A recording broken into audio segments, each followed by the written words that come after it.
When you think Junior League, you may think social club, tea parties.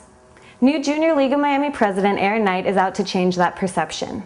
The Junior League of Miami, a local organization founded here in the 1920s, is actually an all-female league of trained volunteers, most of them with professional careers.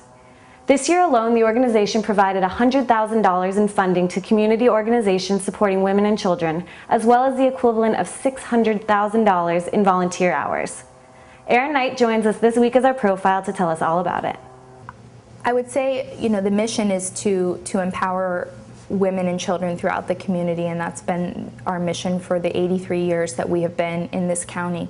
I think that the work that we do is so intimate and close with these ladies that having other women come in and work with them is relevant. I think it would be difficult in some of the cases that we're in to bring in a male in the environment. Another project that we do is at the Lotus House, which is also a shelter for women in Overtown that are either homeless or victims of domestic violence.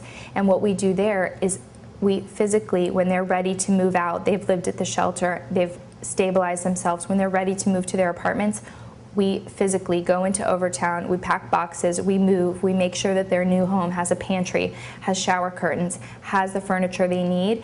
And I think that a woman doing that with a woman is empowering.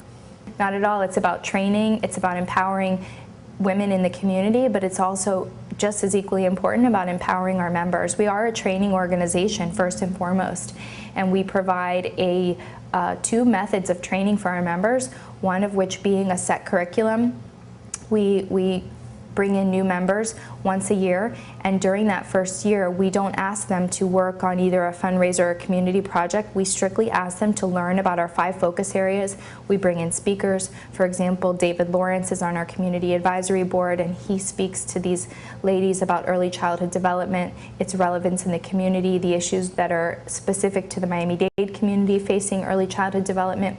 So each of our 5 focus areas, homelessness, family violence, early childhood development, women's and children's health, and foster care, we make sure that these women coming into the organization are trained on those areas and they know what their service is going to do to make an impact in those areas. We also have a curriculum for our active members, which ranges from anything from public speaking to also financial literacy. We have conferences. The Junior League of Miami is part of a larger organization, which is the Association of Junior Leagues International. There's close to 300 junior leagues internationally. So there are conferences that we can go to with leadership tracks and training that happens there. So that's the curriculum portion. But we have over 40 committee chairs to make this organization work. And the second part of the training is hands-on. It's running a meeting, it's running a committee, and it's doing all that in addition to your life.